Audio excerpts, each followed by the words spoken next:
Blood pooled beneath Lena's ribs as she lay crumpled in the alley, skull ringing from where the second man's boot had connected with her temple. She couldn't remember their faces anymore, just the words they'd spit before leaving her to die. Tell Moretti his protection means nothing. But Raphael Moretti didn't even know her name. She was just the maid who scrubbed his floors. As sirens wailed in the distance and rain soaked through her uniform, Lena realized the cruelest truth. She was about to die for a man who'd never once looked her in the eye. If you want to see how an invisible woman becomes the one thing a king can't afford to lose, stay with me until the very end. Hit that like button and drop a comment with your city so I can see how far this story travels. The rain started just after midnight. Lena felt it through the thin fabric of her jacket as she stepped out of the service entrance of the Moretti estate, her shoulders aching from another 14-hour shift that had bled into 16. Her hands smelled like bleach and lemon polish. Her lower back throbbed where she'd spent 2 hours on her knees scrubbing the grout in Raphael Moretti's marble bathroom, the one with the rainfall shower she'd never use and heated floors she'd never walk across barefoot. She pulled her hood up and started walking. The subway station was 11 blocks away. 11 blocks through a neighborhood where the streetlights worked and the buildings had doormen and nobody ever asked if you were lost. Lena kept her head down and her pace steady, the way she always did. Invisible. That was the trick. Be so unremarkable that eyes slid right past you. It had worked for 14 months. Tonight, it didn't. She was 6 blocks from the estate when the black sedan pulled up alongside her, slow and deliberate. Lena's heart kicked against her ribs, but she didn't break stride. Didn't look, just kept walking like she hadn't noticed, like maybe they'd made a mistake. The car stopped. 2 doors opened. Lena Hart? She should have run, should have screamed, should have done anything except what she did, which was freeze like prey that knows it's already caught. The first man was broad-shouldered, with a scar bisecting his left eyebrow. The second was thinner, wiry, with dead eyes that didn't blink enough. Neither wore masks. That told Lena everything she needed to know about whether they planned to let her walk away. "You work for Moretti," Scarface said. Not a question. Lena's mouth went dry. "I clean his house, that's all. I'm not involved in anything. I just clean." "Yeah?" Deadeyes tilted his head. "That's funny, because we've been watching you come and go for 3 weeks now, and you sure do spend a lot of time inside those walls. I work long shifts. I need the money, please. I don't know anything about his business. I swear to you, I'm nobody." "You're somebody enough," Scarface said, and his fist caught her across the jaw before she could raise her hands. Lena hit the wet pavement hard, tasting copper. Her vision swam. She tried to crawl, but a boot slammed into her ribs and the air left her lungs in a strangled gasp. "This is a message," Deadeyes said, kneeling beside her. His breath smelled like cigarettes. "You tell Moretti his protection doesn't reach as far as he thinks. You tell him Constantine is done being patient." She couldn't speak, couldn't breathe. The next kick caught her in the stomach, and the one after that in the kidney. Pain exploded through her spine, white-hot and nauseating. They didn't stop. Somewhere in the haze of agony, Lena heard herself making sounds she didn't recognize. Broken, animal whimpers that might have been pleas. Her fingers scrabbled uselessly against the concrete, searching for something to hold on to, some way to make it stop. And then it did. Not because they showed mercy, because headlights flooded the street and tires screeched, and suddenly there were shouts and the sharp crack of gunfire. Lena's vision tunneled. She was aware of movement around her, bodies hitting the ground, engines revving, voices barking orders in Italian, but it all felt distant, like she was watching it happen to someone else. Strong hands rolled her onto her back. "Jesus Christ," a man's voice said. "Get the car, now!" Lena tried to focus on his face, but the darkness was pulling at her, thick and insistent. She caught a glimpse of sharp cheekbones, dark eyes, and something that might have been anger or fear or both. "Stay with me," the voice commanded. "Don't you fucking die on me. Do you hear me? Don't die." But Lena was already gone. Sit. She woke to pain. It lived in her ribs, her spine, her skull. It radiated through every muscle and bone, turning each breath into an act of will. Lena's eyes fluttered open to soft light and a ceiling she didn't recognize, high, coffered, expensive. Not a hospital. Panic spiked through her chest. She tried to sit up and immediately regretted it as her ribs screamed in protest. "Easy." A woman's voice, firm but not unkind. You've got 3 cracked ribs, a concussion, and bruising that would make a prizefighter wince. Moving is a bad idea. Lena turned her head, slowly, and found herself looking at a woman in her 50s with steel gray hair and the no-nonsense demeanor of someone who'd seen worse than this. She wore scrubs and held a tablet, and something about the steadiness in her eyes made Lena's throat tighten. "Where am I?" "The Moretti Estate. East Wing, 2nd floor. I'm Dr. Castellano. I've been monitoring you for the past 18 hours. 18 hours. "My brother," Lena croaked. He's alone. I have to." "Your brother is here," Dr. Castellano said, and that stopped Lena cold. "Mr. Moretti had him brought in last night. He's 2 doors down, comfortable and currently asleep. He doesn't know what happened to you yet. I was told to let you decide when and how to tell him." Lena's brain struggled to process that. Rafael Moretti, the man she'd worked for in silence for over a year, the man who'd never spoken more than 3 words to her at a time, had brought her brother here? "I don't understand." "You were attacked because you work in this house," the doctor said quietly. "Mr. Moretti considers that his responsibility. He's not in the habit of letting his people get hurt without consequences. His people." As if Lena had ever been anything more than a name on a payroll, a body scrubbing floors and washing windows and staying out of sight. "I need to see Jamie. After you eat something and I check your vitals again, you lost a fair amount of blood. You're not walking anywhere until I'm satisfied you won't collapse." Lena wanted to argue, but her body was already betraying her, exhaustion dragging at her eyelids despite the fear still buzzing through her veins. She let the doctor work, blood pressure cuff, penlight in her eyes, gentle fingers probing her ribs, and tried not to think about what came next. She'd been beaten for working here. That meant she couldn't come back, couldn't work, couldn't pay the bills that were already drowning her, the medical debt from Jamie's accident that had swallowed her whole life for the past 2 years. She was ruined. The thought sat in her chest like a stone. Rafael Moretti heard about the girl before he saw her. He was in his study when Dimitri knocked. 2 sharp raps that meant business, not socializing. Rafael didn't look up from the contract he was reviewing, just gestured for him to enter. "We found her," Dimitri said. "Barely. 2 of Constantine's men had her in an alley off Lexington. They were sending a message." That got Rafael's attention. He set down his pen and looked at his head of security, taking in the tight line of his jaw and the blood on his cuff. "The men?" "Dead. Both of them. I made sure." "And the girl?" "Alive. Barely. Dr. Castellano says she'll recover, but it was close. They worked her over pretty thoroughly." Rafael leaned back in his chair, his fingers steepled beneath his chin. He didn't ask which girl. There was only one person on his household staff that Constantine would bother with, the maid who came and went like clockwork, the one with the tired eyes and the second-hand coat who never met anyone's gaze and never asked questions. He'd noticed her exactly 3 times in 14 months.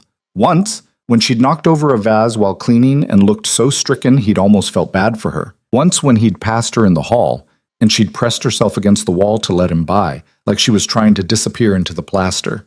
And once, late at night, when he'd found her asleep in the library with her cheek pressed to an open textbook and dark circles under her eyes that spoke of exhaustion so bone-deep it might be permanent. He hadn't known her name until Dimitri said it. Lena Hart. "Where is she now?" "East Wing. The doctor's with her. She woke up about an hour ago, asked about her brother immediately. I had him brought in, like you said." "He's the one with the spinal injury?" Dimitri nodded. "Car accident 2 years ago. She's been his sole caretaker since. Works 3 jobs according to the background check." Rafael absorbed that in silence. 3 jobs. One of them scrubbing his floors for minimum wage while he lived in a house with more rooms than he could name. "I want a detail on her," he said. "And the brother, 24 hours. No exceptions." "Already done. Constantine's going to retaliate for the 2 we took out." "Let him try." Raphael's voice dropped into something colder, sharper.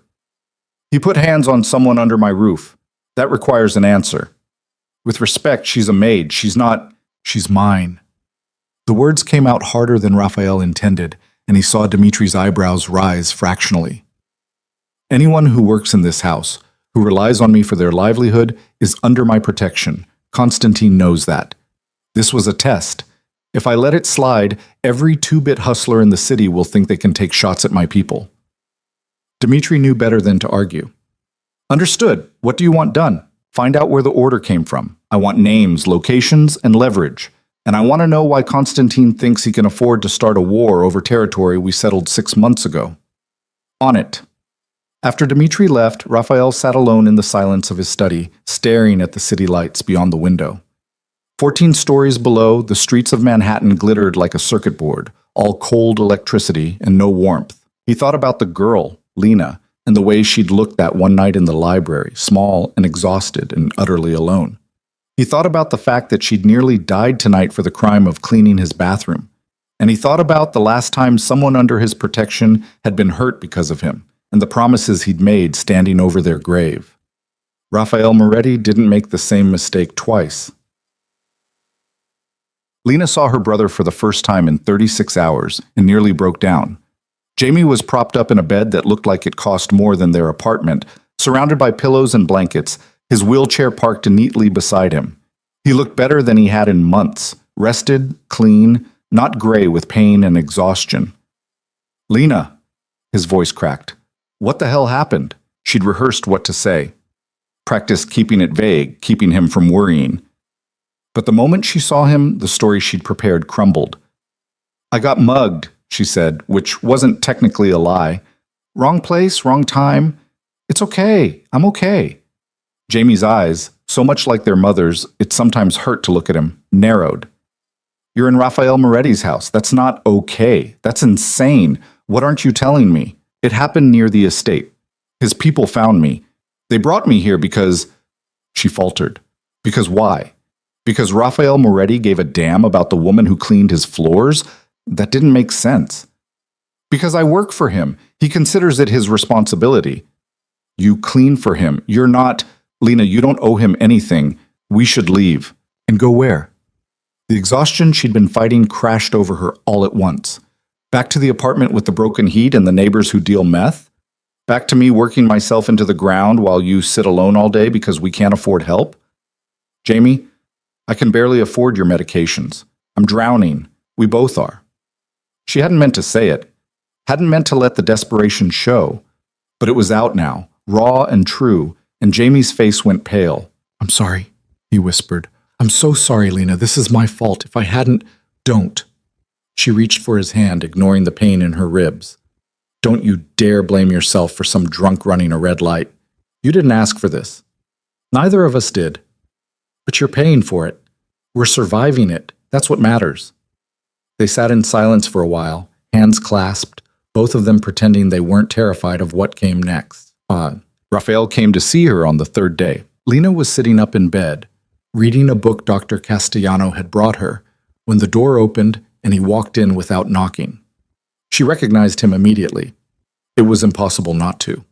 Raphael Moretti looked exactly like the photographs she'd seen in the handful of times she'd glanced at newspapers left lying around the house, tall, dark-haired, with the kind of face that belonged on Roman statues. Sharp cheekbones, strong jaw, eyes so dark they were almost black. He looked at her the way you'd look at a broken piece of machinery you were deciding whether to fix or replace. Miss Hart. His voice was lower than she'd expected, rough around the edges like gravel and silk. Mr. Moretti. Lena set the book down, suddenly aware of how she must look, bruised, pale, wearing borrowed clothes in his guest room. I wanted to thank you for everything, the doctor, the room, bringing Jamie here. You didn't have to do any of it. You were attacked because you work for me. That makes it my responsibility. The same line Dr. Castellano had used. Lena wondered if he'd told everyone to say it or if he genuinely believed it.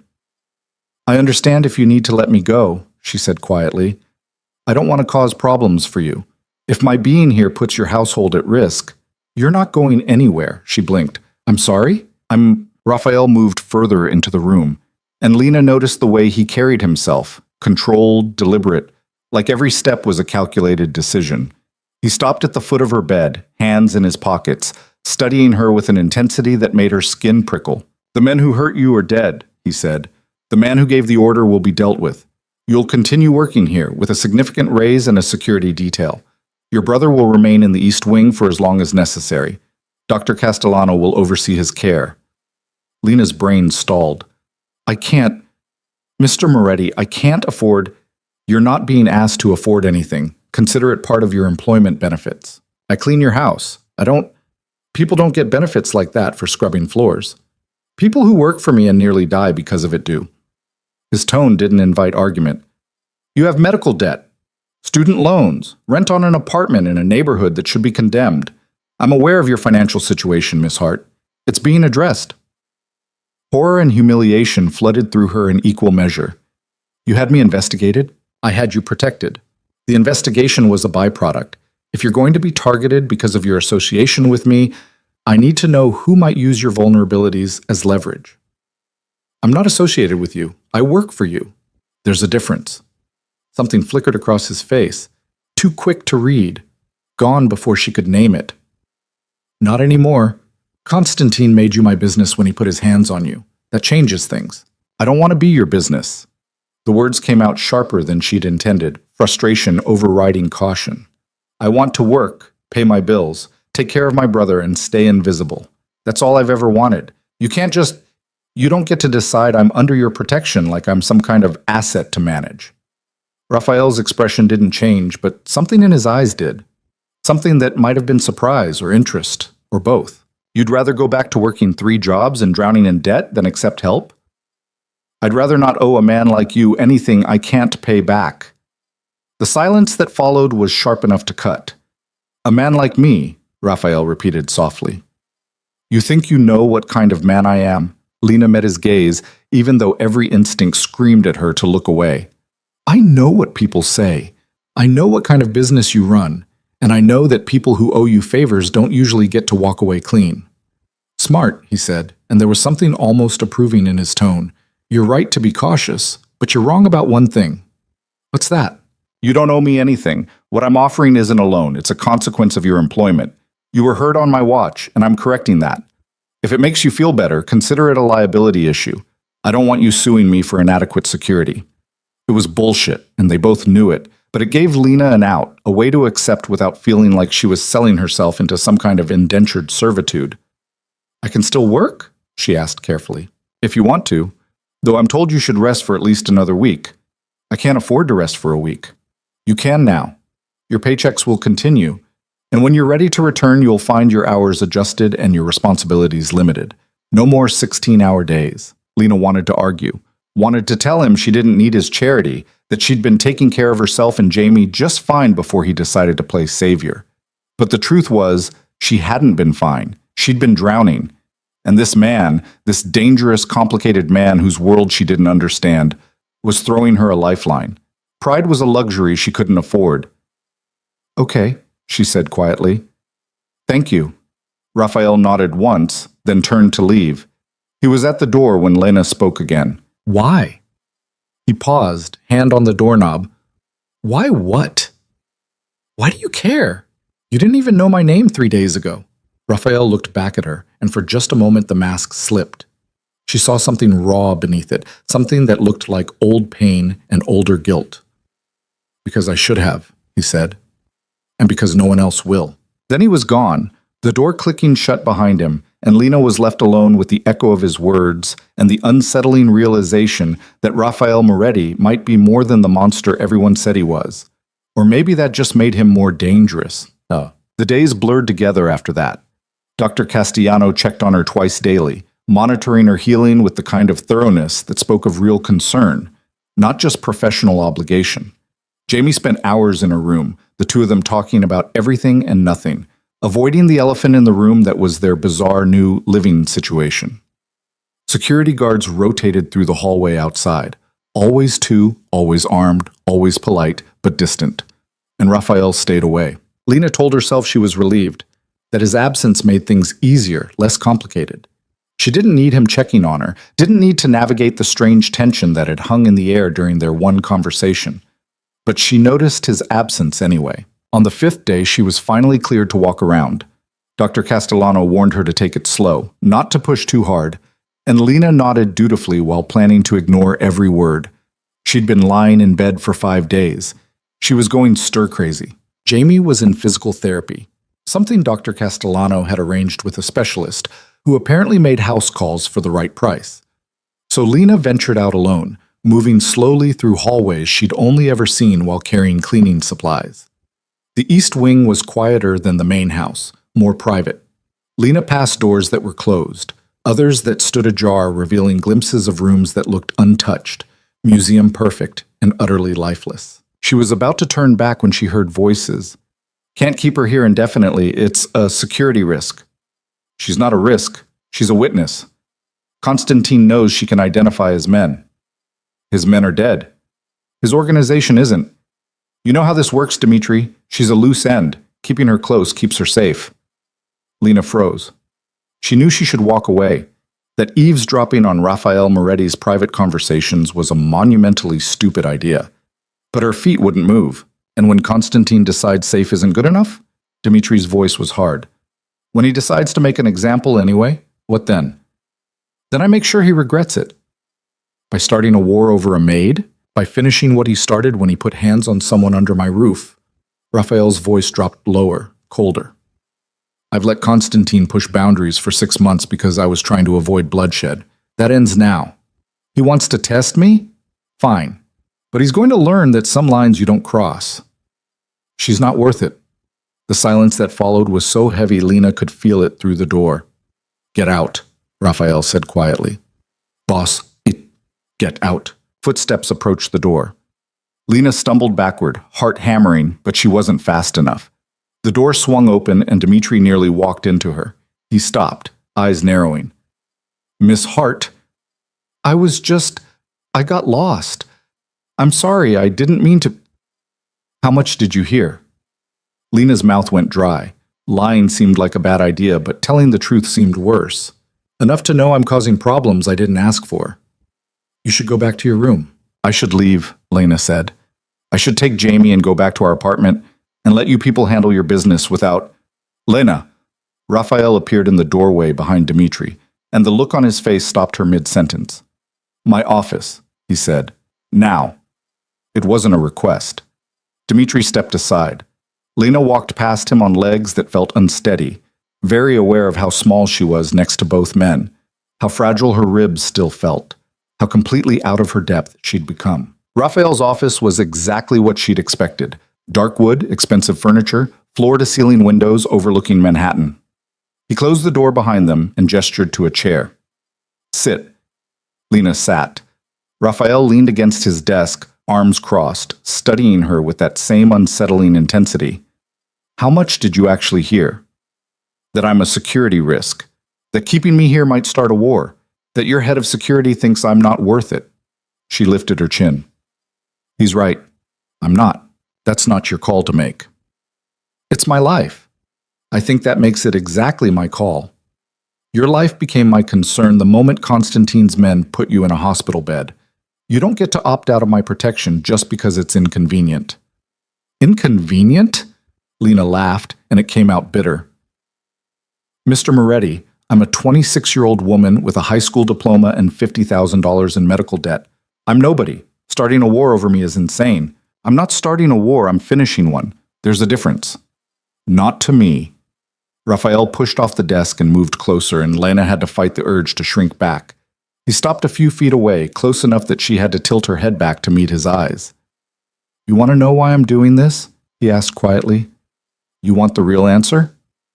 "Yes. Because 6 years ago, I made a promise to someone I cared about that I would protect the people who worked for me, that I wouldn't let my business bleed into their lives, that I would keep them safe." His jaw tightened. "And then I broke that promise. Someone got hurt because I was careless, because I didn't see a threat until it was too late. They died because of me." Lena's breath caught. "So when Dmitri tells me you're not worth the risk, what I hear is that I should make the same mistake twice, that I should let another person suffer because protecting them is too complicated, too dangerous, too expensive. And I can't do that. I won't." The raw honesty in his voice knocked something loose in Lena's chest. She saw it then, the guilt he carried, the weight of old mistakes and older ghosts. Raphael Moretti wasn't protecting her because she mattered to him personally. He was protecting her because someone else once didn't, and he was still trying to make amends. "I'm sorry," she said softly. "I'm sorry you lost someone like that. I'm sorry you got dragged into this." It's not your fault. It is, completely. He stepped back, putting distance between them again. But that doesn't change what happens next. You and your brother stay here until the situation with Constantine is resolved. You don't leave without security, you don't take risks, and you let me handle the business side of things. Can you do that? Lena wanted to say no, wanted to grab Jamie and run and pretend none of this had happened, but she thought about the apartment with the broken heat, the bills piling up, the exhaustion that had been eating her alive for 2 years. And she thought about the way Raphael looked at her, not like a problem to solve, but like a person worth protecting.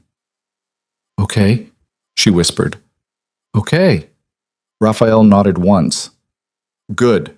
Now go rest. You look like hell. It should have been insulting, but somehow it just made her smile. You're not great at comforting speeches, are you? I'm better at threats. I believe that. She made it to the door before he spoke again. Lena? She turned back. For the record, Raphael said, meeting her eyes, you're worth it. And then he dismissed her with a wave of his hand, already turning back to whatever dangerous business he'd been handling before she interrupted. Lena left before he could see the way his words made her throat tight and her eyes sting, before she could start believing them. That conversation stayed with Lena longer than it should have. She found herself replaying Raphael's words at odd moments. While Jamie's physical therapist worked him through exercises that made him grit his teeth, while she ate meals that appeared on trays outside her door 3 times a day, while she lay awake at night listening to the unfamiliar sounds of a house too large and too quiet. You're worth it.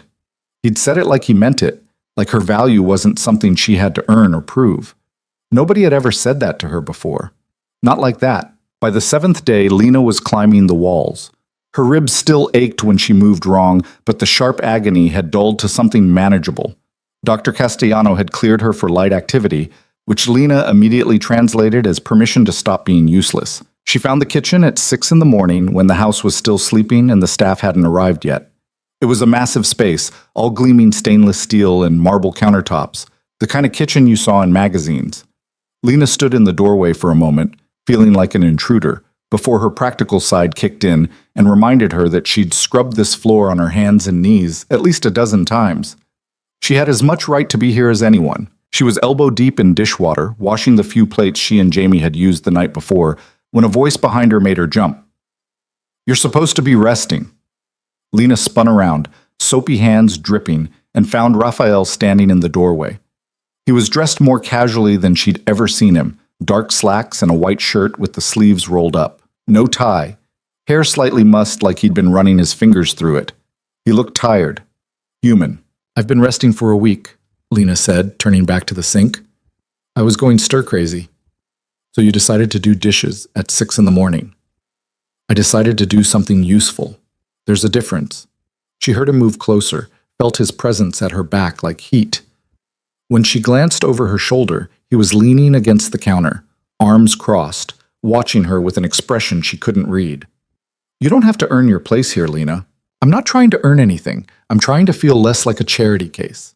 She rinsed a plate and set it in the drying rack with more force than necessary. I'm not good at being taken care of. I'm the one who does the taking care of. I noticed. Something in his tone made her pause. She shut off the water and turned to face him, drying her hands on a towel. What's that supposed to mean? Raphael studied her for a long moment, and Lena had the uncomfortable sensation of being seen in a way she wasn't used to. Really seen, not just looked at. You work 3 jobs to pay for your brother's medical care, he said quietly. You put yourself through night classes while working full-time. You sleep 4 hours a night if you're lucky. You don't ask for help. You don't take breaks. And you run yourself into the ground because you think that's what strength looks like. Lena's jaw tightened. You don't know anything about me. I know you nearly died because you were too exhausted to notice a tail. I know your body is so used to running on empty that you didn't even realize how close to collapse you were until someone forced you to stop. He pushed off the counter, moving closer. I know what it looks like when someone's drowning and too proud to reach for the life raft. I'm not proud. I'm realistic. Nobody's going to save me. That's not how the world works. It is in my house.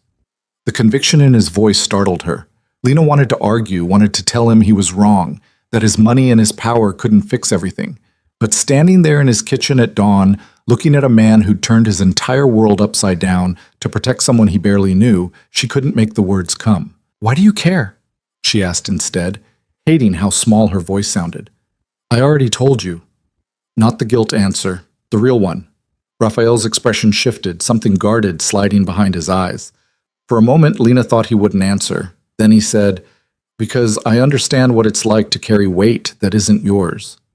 To feel responsible for things you can't control. And I know how it destroys you piece by piece until there's nothing left but the obligation." The raw honesty in his words knocked the air from her lungs. "Someone needed to tell you it's okay to put it down," Raphael continued, "even for a little while, even if it feels wrong." Lena's throat went tight. She looked away, blinking hard against the sting in her eyes. "I don't know how to do that." "Then learn." "Easy for you to say. You're not the one who—" She stopped herself, but it was too late. "Who what?" Raphael's voice had gone soft, dangerous. "Say it. You're not the one who will be left with nothing when this is over," Lena finished. "When you get bored of playing hero and I have to go back to my real life, I can't afford to get used to this. Any of it." The silence that followed was suffocating. Raphael moved closer, and Lena's back hit the counter. He stopped just short of crowding her, close enough that she could smell expensive cologne and something underneath it that was just him, smoke and cedar and danger. "You think I'm playing?" he asked quietly. "I think you're used to fixing things, and I think when there's nothing left to fix, you'll move on." "You're wrong." "Am I?" Raphael's hand came up and Lena's breath caught. But he didn't touch her, just braced his palm against the counter beside her hip, boxing her in without actually trapping her. "I don't do temporary, Lena. When I commit to something, I see it through. And I committed to keeping you safe the moment I pulled you out of that alley. That doesn't have an expiration date." "Everything has an expiration date. Not this." The certainty in his voice made something crack open in Lena's chest. She wanted to believe him, wanted it so badly it terrified her. "I don't know how to trust that," she whispered. "Then don't. Not yet." Raphael's eyes held hers, dark and intense and utterly focused. "Just stop fighting me long enough to let yourself heal." Lena opened her mouth to respond, but footsteps in the hallway broke the moment. Raphael stepped back smoothly, putting professional distance between them just as one of the kitchen staff appeared in the doorway. The older woman stopped short, taking in the scene with wide eyes. "Mr. Moretti, I didn't realize you'd be up so early." "I couldn't sleep," Raphael said easily, his tone shifting into something cooler, more distant. "Miss Hart was kind enough to keep me company. I'll take my coffee in the study." "Of course, sir." Raphael left without another glance at Lena, and she was left standing by the sink with her heart racing and her thoughts in chaos, wondering what the hell had just happened. Jamie noticed the change first. "You're different," he said 3 days later, watching Lena pace the length of his room like a caged animal. "I'm fine." "You're agitated. You've checked your phone 6 times in the last 10 minutes, and you keep looking at the door like you're expecting someone." Lena stopped pacing. "I'm not expecting anyone." "Liar." Jamie grinned, and it was the first real smile she'd seen from him in weeks. "Does this have anything to do with the fact that Raphael Moretti had breakfast sent up to both our rooms this morning with a note saying to let him know if we needed anything?" Heat flooded Lena's cheeks. "He's just being a good employer." Employers don't send handwritten notes, and they definitely don't rearrange their entire household to accommodate their maid's injured brother. He feels responsible, that's all. "Uh-huh." Jamie's smile turned knowing. "And that's why you've been jumpier than a cat on a hot roof ever since you talked to him in the kitchen the other day?" Lena had made the mistake of telling Jamie about that conversation. Not all of it. Definitely not the part where Raphael had crowded her against the counter and looked at her like she was something worth protecting, but enough that Jamie had clearly filled in the blanks himself. "There's nothing going on," Lena said firmly. "He's my boss. That's it." "Your boss who looks at you like—" "Jamie. Fine. Fine." He held up his hands in surrender, but the grin didn't fade. "But for the record, I think you're allowed to be interested in someone. You know that, right? You're not required to be a martyr forever." "I'm not a martyr. I'm realistic." "You're scared." The accusation hit harder because it was true. Lena was terrified, of hoping for something she couldn't have, of trusting someone who lived in a world she didn't understand, of letting herself want things that would only hurt more when they disappeared. "Maybe," she admitted quietly, "but scared is smart. Scared keeps you from making mistakes you can't take back. Jamie's expression softened. It also keeps you from living. Before Lena could respond, a sharp knock interrupted them. The door opened and Dmitri stepped inside, his face grim. "Miss Hart, you need to come with me." Lena's stomach dropped. "What's wrong? Is it Raphael?" "He's fine, but we have a situation and he wants you somewhere secure until it's handled." "What kind of situation?" "The kind where Constantine just made another move and we're not taking chances." Dimitri's tone left no room for argument. "Your brother stays here with a guard. You come with me. Now." Jamie reached for Lena's hand and she squeezed back, trying to project a calm she didn't feel. "It's okay. I'll be fine." "Lena, I'll be fine," she repeated, more firmly. Then she followed Dmitri out into the hallway where two armed guards fell into step beside them. They moved through the house quickly, taking corridors Lena had never seen before. The estate was a maze, and she'd only ever navigated the main halls in the east wing. Now they descended stairs into what looked like a basement level, all concrete and fluorescent lighting and doors that required keycards to open. Dmitri stopped at one and pressed his palm to a scanner. The lock clicked, and he ushered Lena inside. It was a safe room.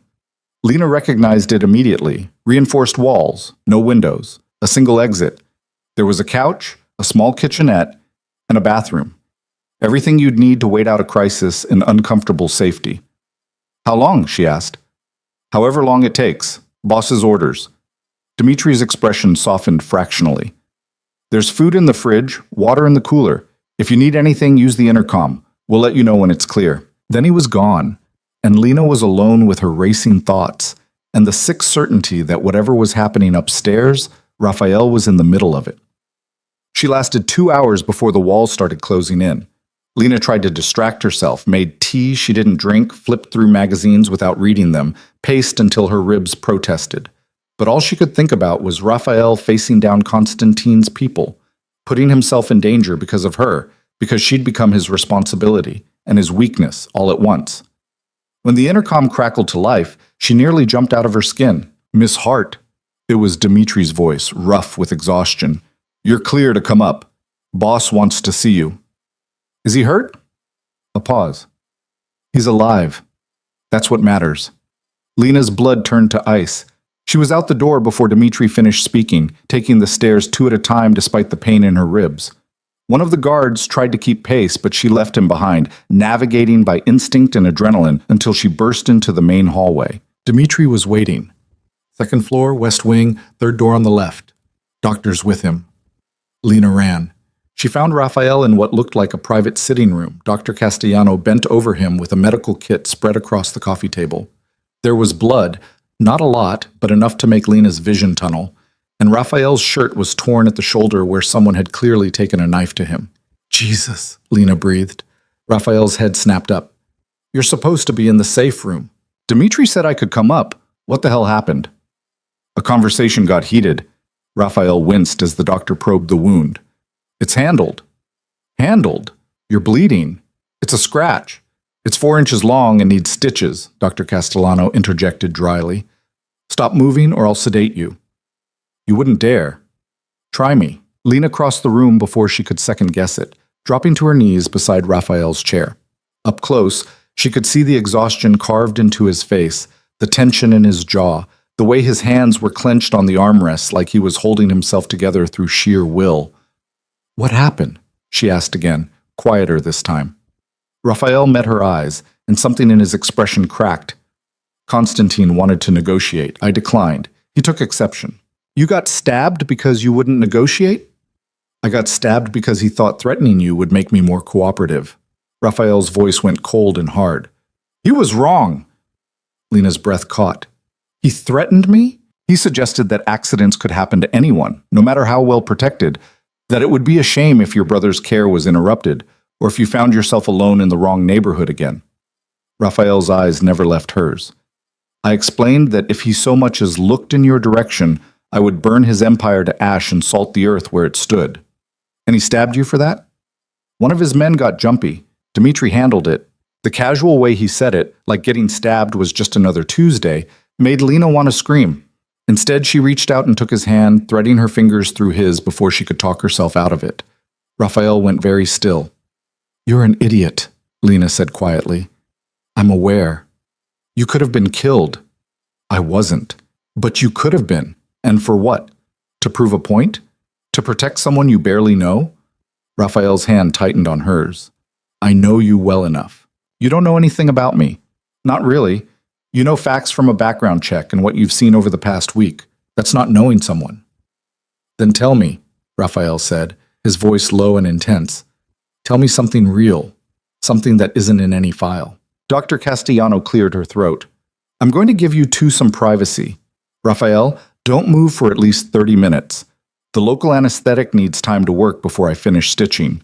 She packed up her supplies and left without waiting for an acknowledgement.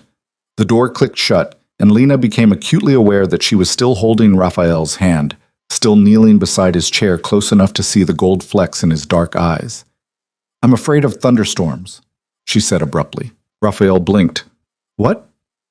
You wanted something real. That's real. I've been terrified of thunderstorms since I was 6 years old. My mom used to let me sleep in her bed when they got bad, and she'd tell me stories until I fell asleep. Lena's throat tightened. After she died, I had to get through them alone. I still hate them. I still hide under blankets and blast music so I don't have to hear the thunder. Your mother died when you were young? Cancer. I was 14. Jamie was 8. The old grief sat heavy in her chest, familiar and aching. That's when I learned that nobody was coming to save us, that if we were going to survive, I had to figure it out myself. Is that why you won't accept help? Because you think it makes you weak? Because I think it makes me vulnerable. People leave, Raphael. They die, they move on, they get tired of carrying your weight. The only person you can really count on is yourself. Raphael was quiet for a long moment, his thumb tracing absent circles on the back of her hand. My sister used to say something similar, that the world was cruel and the only way to survive it was to be harder, colder, more ruthless than everyone around you. Your sister? Elena. She died 6 years ago, shot in the head by a rival family while she was walking out of a restaurant. Raphael's voice went flat, emotionless. She was 23. She wasn't involved in the business. She just had the wrong last name. Lena's heart fractured. Raphael. I was supposed to meet her that night. I was late because I was handling a deal that couldn't wait. By the time I got there, she was already gone. He looked at Lena, and the pain in his eyes was raw and terrible. You asked why I care about protecting you. That's why. Because I've already failed someone I loved, and I won't do it again. The confession hung between them, heavy and honest and impossibly sad. Lena lifted her free hand and pressed it to Raphael's cheek, feeling the rough stubble and the tension in his jaw. I'm not your sister. You don't owe me her life. I know that. Do you? Because it feels like you're trying to atone for something that wasn't your fault by putting yourself in danger for someone who isn't your responsibility. You became my responsibility the moment you set foot in this house. That's not how responsibility works. It is for me. Raphael turned his face into her palm, his eyes closing briefly. I can't explain it any better than that. I just know that keeping you safe feels like something I have to do, something that matters. Lena's breath hitched. She should pull away, should put distance between them before this became something neither of them could take back. But she couldn't make herself move. Couldn't stop looking at this dangerous, complicated man who'd somehow become the first person in years to see her as more than a list of obligations. You scare me, she whispered. Raphael's eyes opened. I know. Not because of what you do, because of how you make me feel. And how's that? Like maybe I don't have to do everything alone. Like maybe it's okay to want something for myself instead of just surviving. Lena swallowed hard. That terrifies me. Because wanting things means they can be taken away. Raphael's hand came up to cover hers, pressing it more firmly against his cheek. I'm not going anywhere, Lena. You can't promise that. Watch me. The certainty in his voice, the unwavering conviction, made something shift in Lena's chest. She leaned forward without thinking, closing the distance between them until her forehead rested against his. I don't know how to do this, she breathed. Do what? Trust someone. Let myself need them. Then we'll figure it out together. Raphael's voice was rough, barely above a whisper.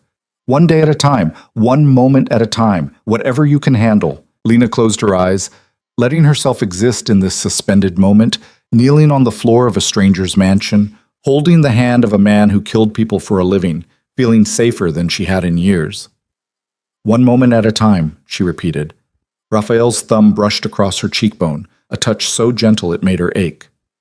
"Tell me to stop." "Stop what?" "This." His other hand came up to cup the back of her neck, fingers threading into her hair. "Tell me this is crossing a line and I'll pull back. Tell me you don't want it and I'll forget it ever happened." Lena's heart hammered against her ribs. She knew she should say exactly that, should establish boundaries and keep things professional and protect herself from the inevitable heartbreak. But when she opened her eyes and saw the way Raphael was looking at her, like she was something precious and vital and worth every risk, the words wouldn't come. "I can't tell you that," she whispered. "Why not?" "Because I'd be lying." Raphael's expression shifted into something fierce and hungry and almost reverent. "Lena!" The door burst open. They sprang apart like guilty teenagers, and Lena scrambled to her feet just as Dmitri strode in, his expression urgent. "We've got a problem," he said without preamble. "Constantine's people just hit one of our shipment routes. 3 men down, cargo's gone. He's escalating." Raphael was on his feet despite the doctor's orders, his face hardening into the cold mask Lena recognized from their first real conversation. "Where?" "Port Authority. Kozlov's claiming it was retaliation for what happened earlier." "He wants a war. He'll get one." Raphael grabbed his jacket from the back of the chair, wincing as the movement pulled his stitches. "Call everyone in. I want a full meeting in 30 minutes. Boss, you need to rest. I need to end this before it gets worse. 30 minutes, Dmitri. Make it happen." Dmitri nodded and disappeared. Raphael turned back to Lena, and for just a second the mask cracked. "I have to go." "I know." "Stay in the East Wing. Don't leave without security." "Raphael? Please." The word sounded like it cost him. "Just for tonight. Let me handle this, and then we'll talk. I promise." Lena wanted to argue, wanted to demand answers, to understand what kind of war she'd stumbled into the middle of. But the look in Raphael's eyes stopped her, exhaustion and determination, and something that looked almost like fear. "Okay," she said quietly. "Be careful." Raphael crossed the space between them in 2 strides, cupped her face in both hands, and pressed a kiss to her forehead that felt like a promise and a prayer all at once. "One moment at a time," he murmured against her skin. Then he was gone, and Lena was left alone in the empty room, her heart racing and her world tilting on its axis, wondering when she'd stopped being the girl who survived and started being the girl who wanted something more. Lena didn't sleep that night. She sat curled on the window seat in her room, watching the city lights blur through the rain-streaked glass while her mind replayed every moment with Raphael on an endless loop. The way he'd looked at her, the rough edge in his voice when he'd asked her to tell him to stop, the kiss he'd pressed to her forehead like she was something breakable and precious. One moment at a time. Somewhere in this massive house, Raphael was making decisions that would probably get people killed. Planning strategies she didn't understand for a war she'd accidentally started just by showing up for work. And all Lena could think about was the warmth of his hands on her face and the terror of wanting something she had no right to want. Around 3 in the morning, she gave up on rest and went to check on Jamie. She found him awake too, sitting in his wheelchair by the window with his laptop open. "Can't sleep either?" he asked without looking up. "Too much on my mind." Lena settled onto the edge of his bed. "What are you doing?" "Research." Jamie turned the screen toward her, and Lena saw a news article about a shipping container fire at Port Authority. 3 casualties, no suspects in custody. This happened 6 hours ago, right around the time that guard came and told me not to leave the room no matter what I heard. Lena's stomach clenched. "Jamie." "I'm not an idiot, Lena. I know what Raphael Moretti is. I know what kind of business he runs." Jamie's expression was serious, older than his 19 years. "And I know whatever's happening right now, it's because someone tried to hurt you. It's more complicated than that." "Is it?" "Because from where I'm sitting, it looks pretty simple. You got targeted because you work here. Raphael decided that wasn't acceptable. Now people are dying." He paused. "The question is, how do you feel about that?" Lena opened her mouth and found she didn't have an answer. How did she feel? Guilty because violence was being done in her name? Relieved because someone finally gave enough of a damn to stand between her and danger? Terrified because she was falling for a man whose hands were probably covered in blood right now? I don't know, she admitted quietly. That's honest, at least. Jamie closed the laptop. For what it's worth, I don't think he's doing this just because he feels responsible. I've seen the way he looks at you. Heat flooded Lena's cheeks. There's nothing we haven't... I didn't say you had. I said he looks at you like you matter, like you're not just another obligation to manage. Jamie's voice softened. When's the last time someone looked at you like that? Never. The answer was never, but Lena couldn't say it out loud without her voice breaking. It doesn't matter how he looks at me, she said instead. His world and mine don't exactly overlap. When this is over, when Constantine backs off, or gets handled, or whatever happens to end this, Raphael will go back to running his empire, and I'll go back to cleaning houses. That's reality. You really believe that? I have to. Anything else is just setting myself up to get hurt. Jamie reached for her hand, squeezing gently. You know what Mom used to say about you? She said you had the biggest heart of anyone she'd ever met, but you were so scared of losing people that you'd rather push them away first, even when you were a kid. Lena's throat went tight. Mom also said hope was free. Look where that got her. She didn't die because she hoped, Lena. She died because cancer doesn't care about your attitude. But she lived happy because she let herself love people. Let herself believe good things could happen even when the odds sucked. Jamie's eyes held hers. You've spent 10 years surviving. Maybe it's time to try living. Before Lena could respond, footsteps in the hallway made them both tense. A knock followed, soft but firm. It's Dimitri, a voice called through the door.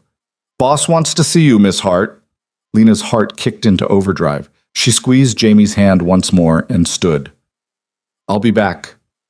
Be careful, Jamie said, and the worry in his voice made her chest ache. Dimitri was waiting in the hallway, his face unreadable.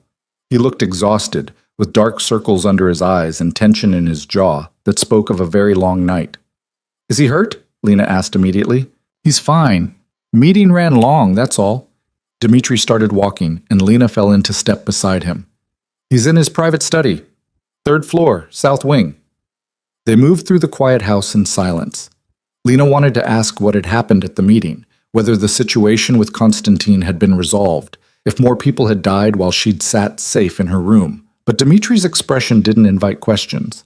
He stopped at a heavy wooden door and knocked twice. Come in, Raphael's voice called, muffled and rough. Dimitri opened the door and stepped aside, letting Lena pass. I'll be outside if you need me, boss. The study was smaller than Raphael's main office, more personal. Floor-to-ceiling bookshelves lined 2 walls, a fireplace crackled in the corner, and Raphael stood with his back to the door, staring out at the pre-dawn darkness. He'd changed clothes since Lena had last seen him, now wearing dark jeans and a black sweater that made him look younger, more human. But his shoulders were rigid with tension, and when he finally turned to face her, the exhaustion in his eyes hit her like a physical blow. You should be sleeping, he said. So should you. I tried. Didn't take.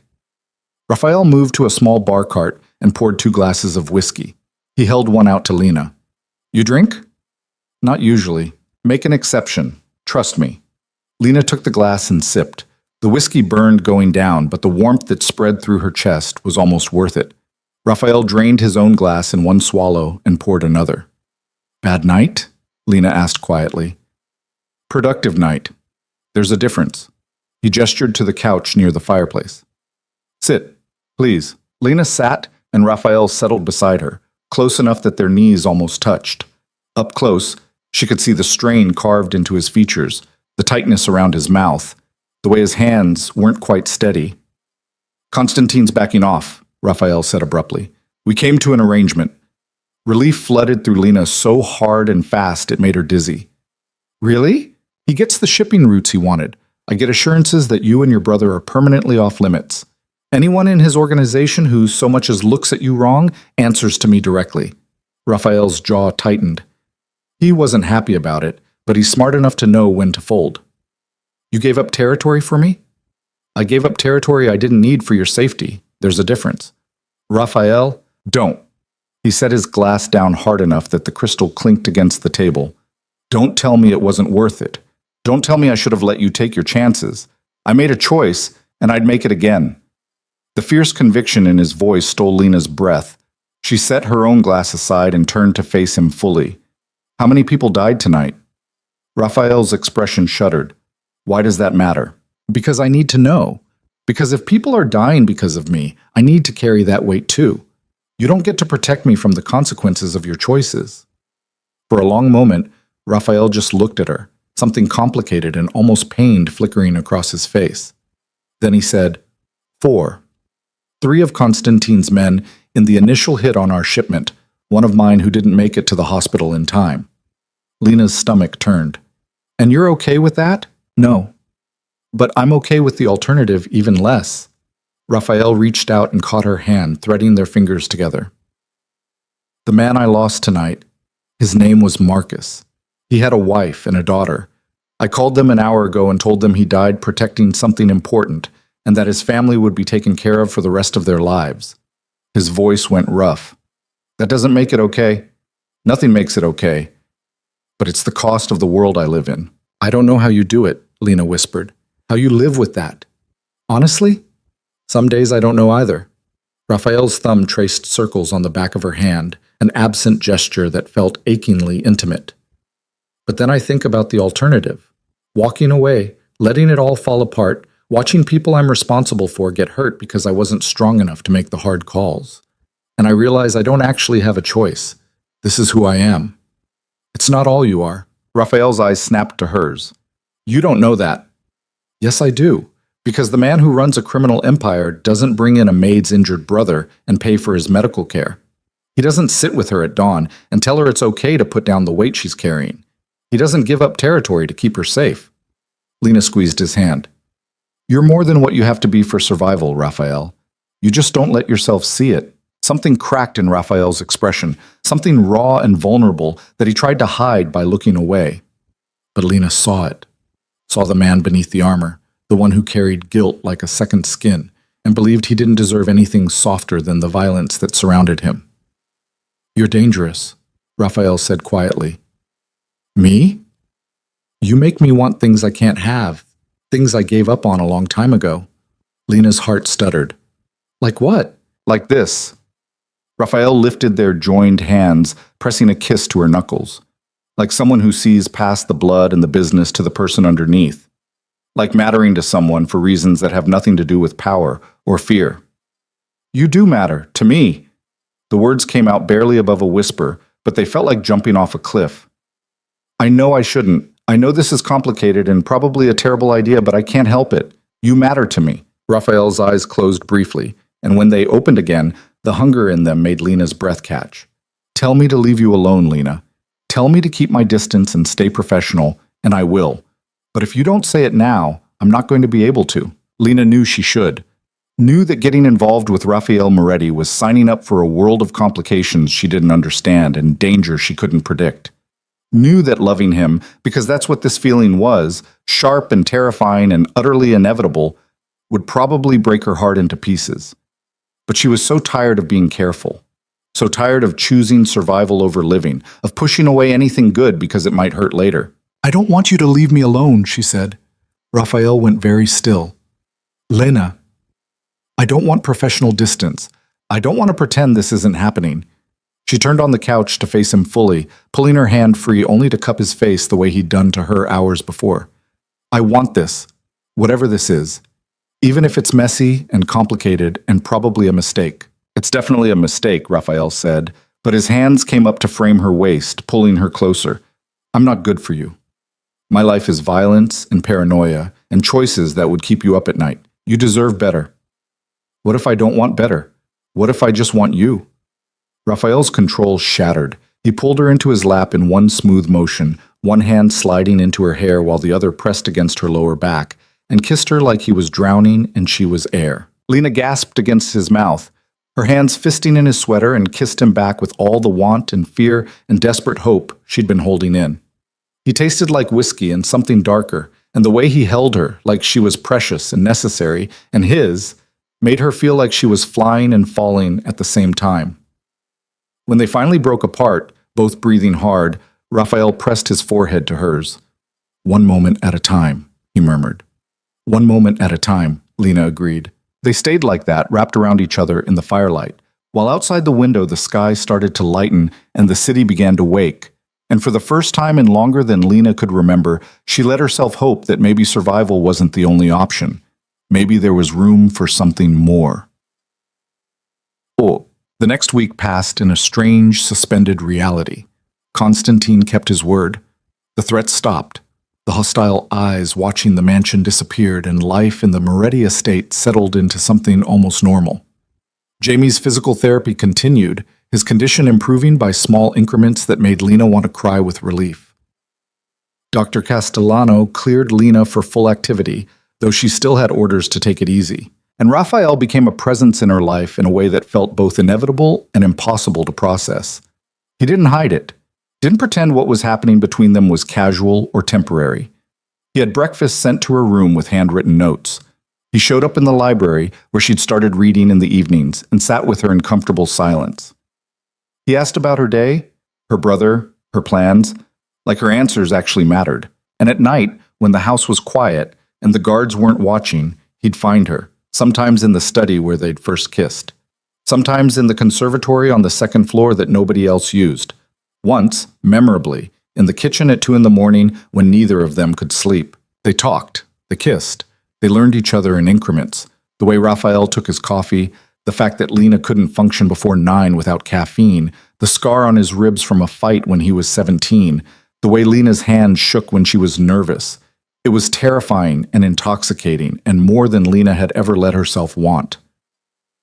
"You're glowing," Jamie said one morning, grinning over his breakfast. "It's disgusting." Lena threw a piece of toast at him. "Shut up. I'm just saying, whatever you and Raphael are doing, it's working for you. You look happy." "I am happy." The admission felt dangerous, like saying it out loud might jinx it. "I'm also terrified." "That's how you know it's real." Before Lena could respond, a knock interrupted them. One of the household staff, a woman named Maria, who'd been kind to Lena since day one, poked her head in. "Miss Hart? Mr. Moretti asked if you'd join him in his office when you have a moment." Lena's stomach flipped. Raphael never summoned her during business hours. They'd kept their relationship carefully separate from the running of his empire, both of them understanding instinctively that mixing the two was dangerous. Did he say why? Only that it was important. Lena exchanged a look with Jamie, saw her own worry reflected in his eyes, and stood. "I'll be back." The walk to Raphael's main office felt longer than it should have. Lena's mind raced through possibilities. Had something happened with Constantine? Was there a new threat? Had Raphael changed his mind about whatever this thing between them was? She knocked, and Raphael's voice called for her to enter. He was standing behind his desk, and he wasn't alone. Dmitri was there, along with 2 other men Lena vaguely recognized from the household, both members of Raphael's inner circle. All 3 looked grim. "Lena." Raphael's face softened fractionally when he saw her. "Thank you for coming. Please, sit." Lena sat in one of the leather chairs facing the desk, very aware of the eyes on her. "What's going on?" Raphael leaned against his desk, arms crossed. "I need to tell you something, and I need you to hear all of it before you react." Dread pooled in Lena's stomach. "Okay. Your medical debt, the $53,000 from your brother's accident and subsequent care, it's been paid off. In full. As of this morning." Lena's brain stuttered to a halt. "What?" "I also paid off your student loans and the back rent you owe on your apartment. You're clear. No debt, no creditors, no collections calls." The room tilted. Lena gripped the arms of the chair, trying to process what he'd just said. "You can't... Raphael, that's over $70,000. You can't just..." "I can, and I did." His voice was gentle but firm. "Before you argue, let me finish. I've also arranged for Jamie to see a specialist in spinal rehabilitation, one of the best in the country. He's agreed to take Jamie on as a patient. The prognosis is good.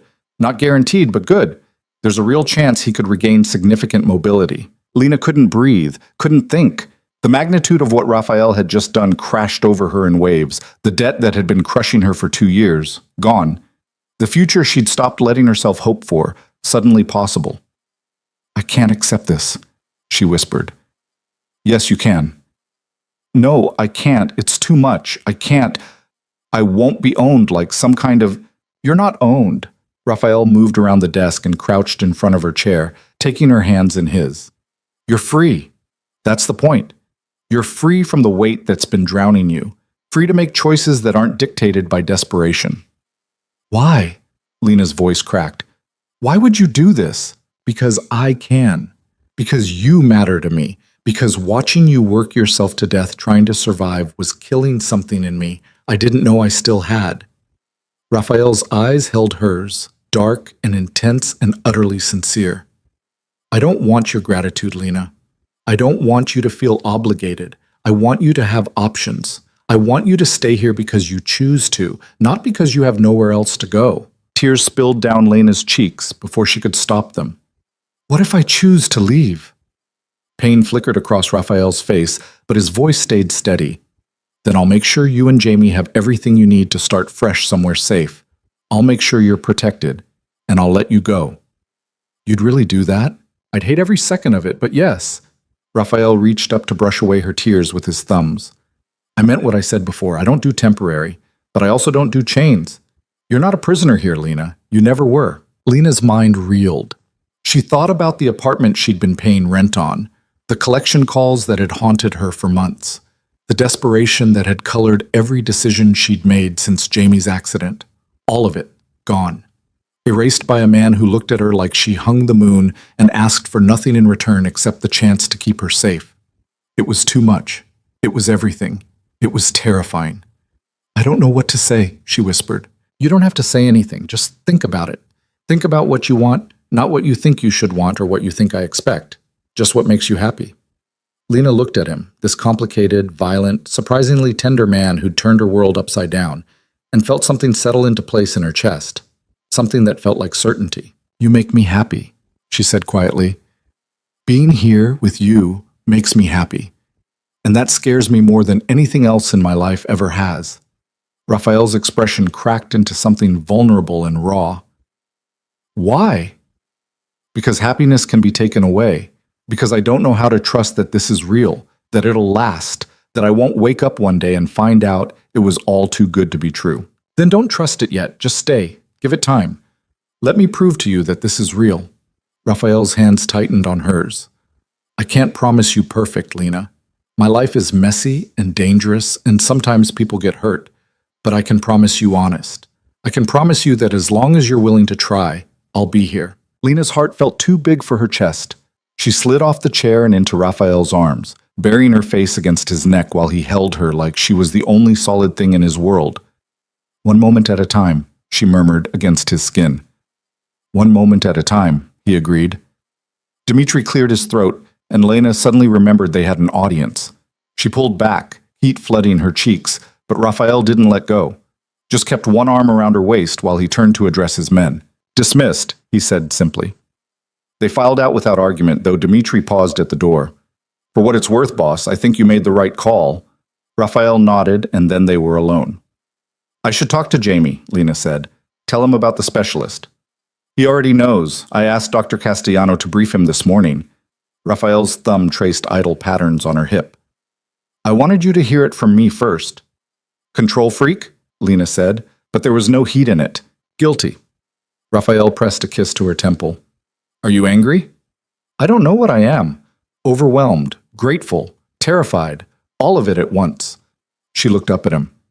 You really meant it? About letting me go if that's what I wanted? Yes. And you'd be okay. Raphael's laugh was short and bitter. No, I'd be miserable, but I'd survive, and so would you. That's what matters. Lena reached up and cupped his face, making him look at her. I'm not going anywhere. You don't have to decide. I already did. The moment you told me I had a choice, I made it. She kissed him softly, then pulled back. I choose this. I choose you. For as long as you'll have me.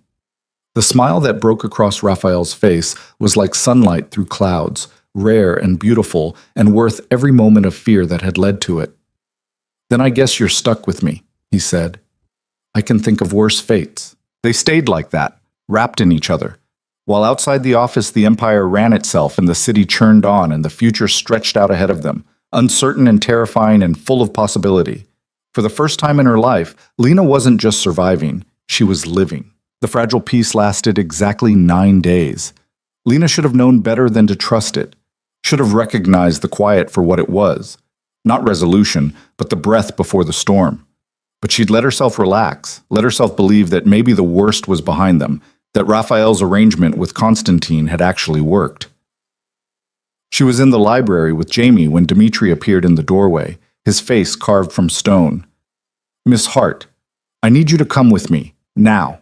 The tone of his voice, flat, urgent, allowing no argument, sent ice through Lena's veins. She was on her feet before she'd consciously decided to move. "What happened?" "Not here." Dimitri's eyes flicked to Jamie. "Your brother stays with Dr. Castellano. There's a guard outside his room." "Dmitri, what the hell is going on? Constantine's dead. Someone put 3 bullets in his head 2 hours ago in his own restaurant." Dimitri's jaw tightened. "His nephew Victor is claiming Raphael ordered the hit. He's calling for blood." The room spun. Lena grabbed the back of a chair to steady herself. "That's insane. Raphael wouldn't. The arrangement was working. Why would he? He didn't. But that won't matter to Victor. The man's a hothead, and he's looking for an excuse to take control of Constantine's operation. This gives him one." Dmitri moved closer, his voice dropping. "We have about 6 hours before Victor makes his move. Maybe less. Raphael wants you and your brother in the panic room until this is resolved." "Where is he?" "Handling it." "That's not an answer. It's the only one I've got." Dmitri gestured toward the door. "Please, Miss Hart, I promised the boss I'd get you somewhere safe. Don't make me break that promise." Lena looked at Jamie, saw the fear in his eyes mirroring her own, and made a decision. "Okay, but I want updates. Every hour. I want to know what's happening. I'll do what I can." 20 minutes later, Lena and Jamie were sealed in the panic room with Dr. Castellano, 2 guards, and enough supplies to last a week if necessary. The walls were concrete reinforced with steel, the door could withstand explosives, and the ventilation system had its own independent power source. It was a fortress. It felt like a tomb. "This is my fault," Lena said quietly, pacing the small space while Jamie watched from his wheelchair. "If I hadn't been here, if Raphael hadn't made that deal with Constantine—" "Stop." Jamie's voice was sharp. "You didn't kill Constantine. Someone else did. This isn't on you. But Raphael's in danger because of me, because he protected me, because he gave up territory to keep me safe. And now someone's using that against him." "You don't know that." "Don't I?" Lena's laugh was bitter. "Victor's looking for a reason to start a war. What better way than to frame Raphael for killing his uncle? It destroys the peace agreement and makes Raphael look like he can't be trusted. It's perfect." Dr. Castellano looked up from where she was organizing medical supplies. "You're assuming Victor is smart enough to plan something that calculated. What if he is? Then Raphael will handle it.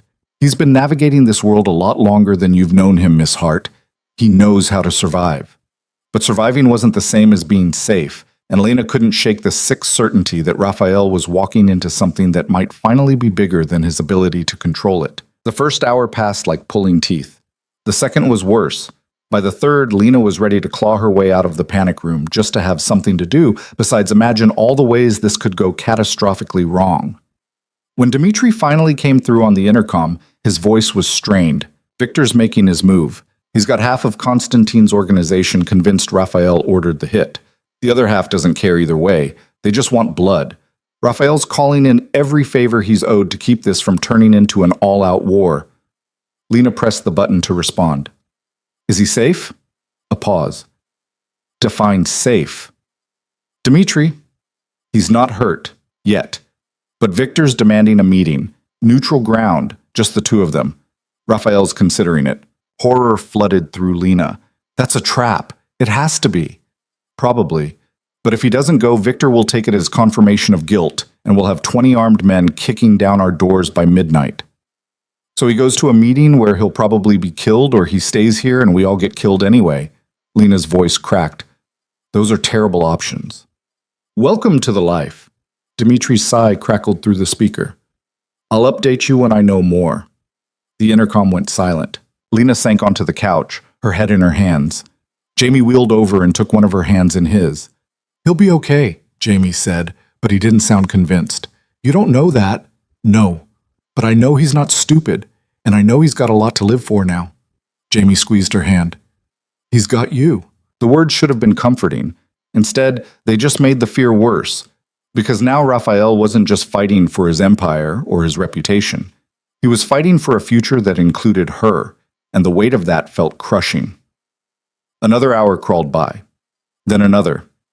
Lena wore a path in the concrete floor with her pacing, ignoring Dr. Castellano's gentle suggestions that she rest, that she eat something, that she try to stay calm for her own health. How was she supposed to stay calm when the man she loved was somewhere out there, probably making deals with the devil just to keep her safe? When had she fallen in love with him? Lena couldn't pinpoint the exact moment. Somewhere between the hospital bed and the kitchen at dawn, between his confession about his sister and the way he'd kissed her like she was oxygen. It had happened gradually, and then all at once, and now the thought of losing him made her chest feel like it was caving in. The intercom crackled to life again, and Lena nearly jumped out of her skin. Meeting set. Dimitri's voice was tight. Tomorrow at noon. An old warehouse in Red Hook that's been neutral ground for 20 years. Raphael's taking me and 2 others. Victor's bringing the same. Can you trust Victor to honor neutral ground? No, but we don't have better options. A pause. Raphael wants to talk to you. Lena's heart stopped. Put him on. Static. Then Raphael's voice, rough and exhausted.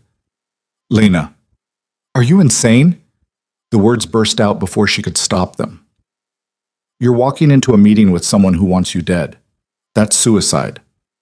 It's strategy. There's a difference. Not from where I'm standing. I know. Raphael's voice softened. But if I don't go, this ends badly for everyone in this house. Victor wants war. I'm trying to give him something else. Like what?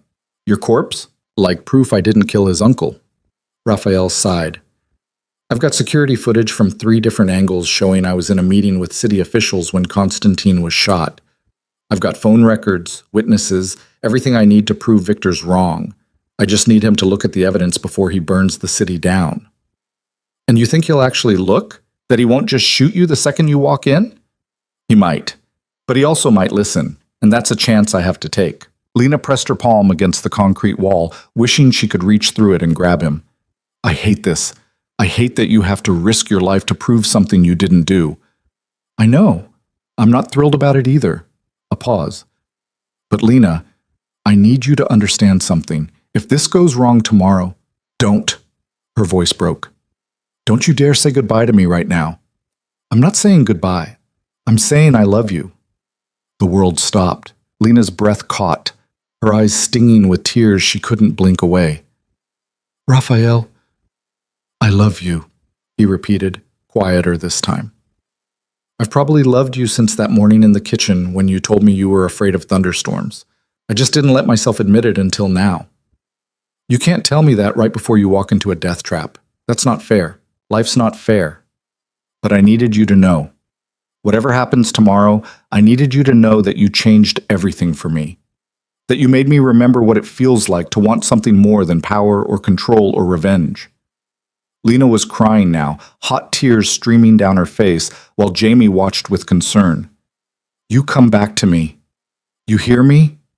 You don't get to tell me you love me and then die. That's not how this works. I'll do my best. Your best isn't good enough. I need a promise. Lena, promise me, Raphael. Promise me you'll come back. The silence stretched so long Lena thought he'd hung up. Then, quietly, I promise I'll try. It wasn't enough. It would never be enough. But it was all she was going to get. I love you too, Lena whispered. In case that wasn't obvious. Raphael's laugh was short and pained. It wasn't, but I'm glad to hear it. Another pause. Get some rest. I'll see you tomorrow. The intercom went dead, and Lena slid down the wall to the floor, sobbing into her hands, while Jamie wheeled over and held her as best he could, and Dr. Castellano quietly pretended not to notice. Lena didn't sleep. Couldn't.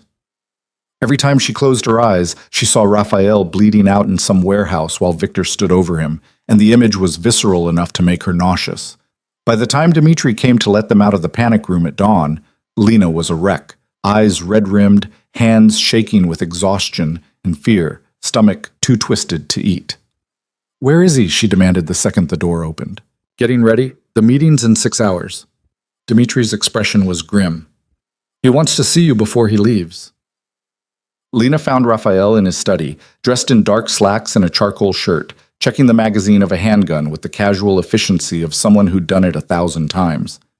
He looked up when she entered, and the exhaustion in his eyes matched her own. "You look terrible," he said. "So do you." Raphael set the gun aside and crossed to her, pulling her into his arms without a word.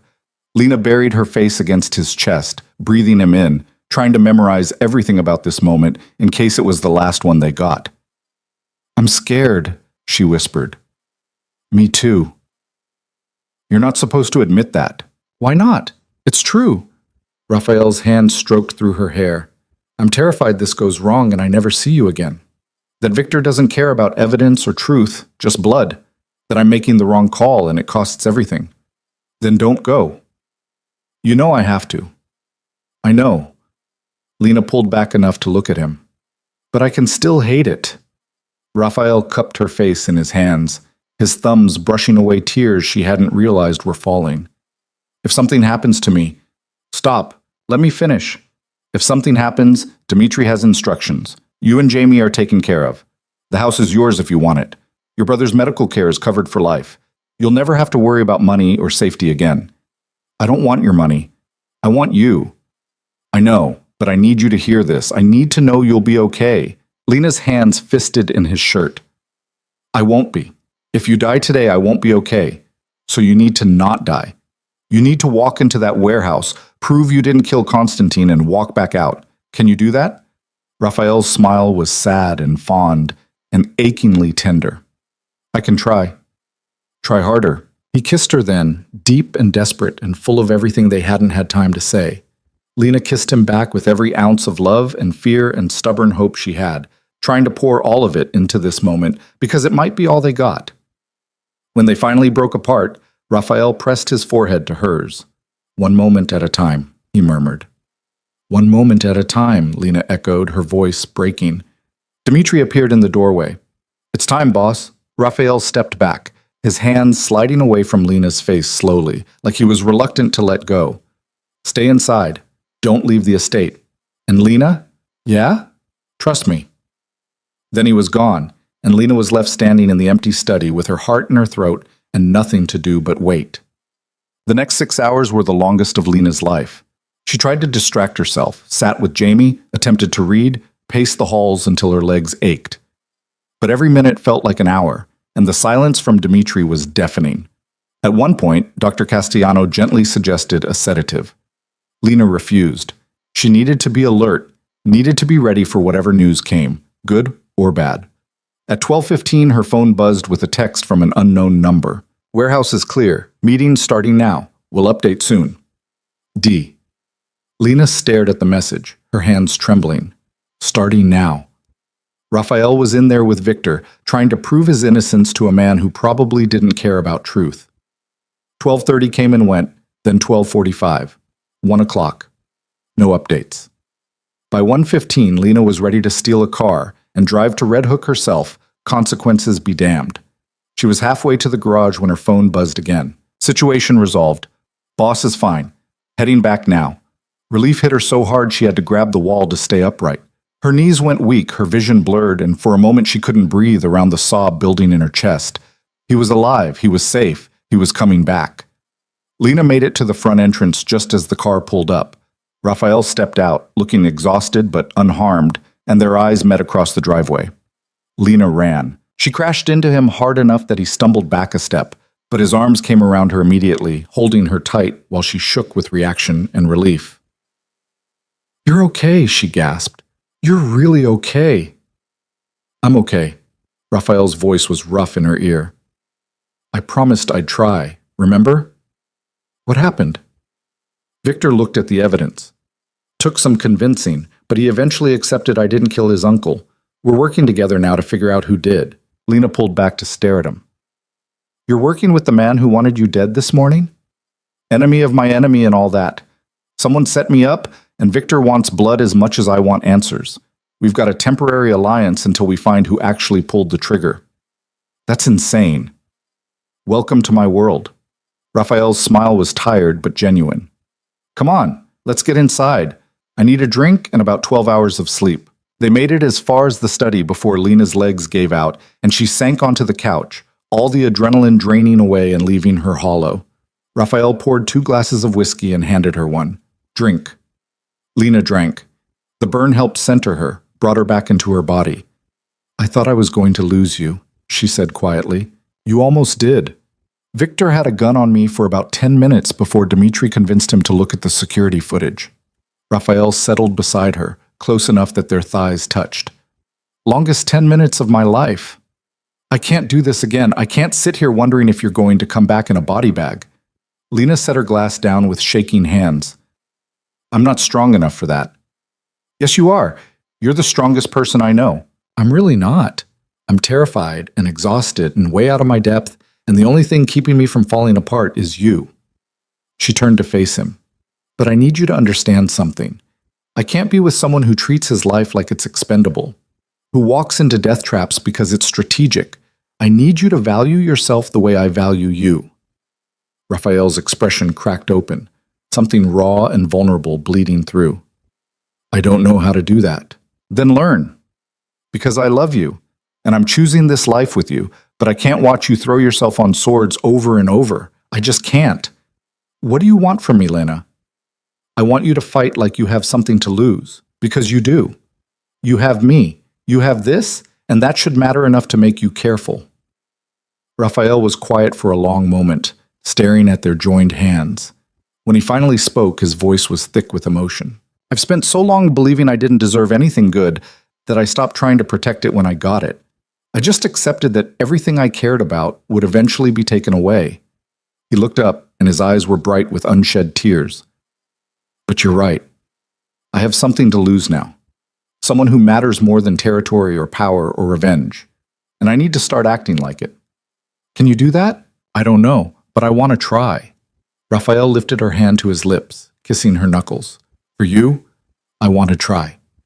It wasn't a perfect answer. It wasn't even a complete one. But it was honest, and it was a start, and Lena decided that was enough. One moment at a time, she whispered.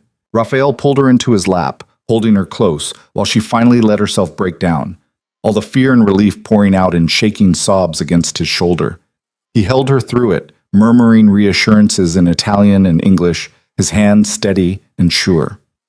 When Lena finally calmed, cried out and exhausted, Raphael carried her to his bedroom, a space she'd never seen before, and laid her down on sheets that smelled like him.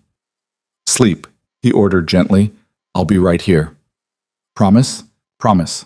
Lena's eyes drifted closed, and the last thing she felt was Raphael's hand in hers, solid and real and alive. Lena woke to sunlight streaming through unfamiliar windows and the sound of Raphael's voice, low and urgent, coming from somewhere nearby.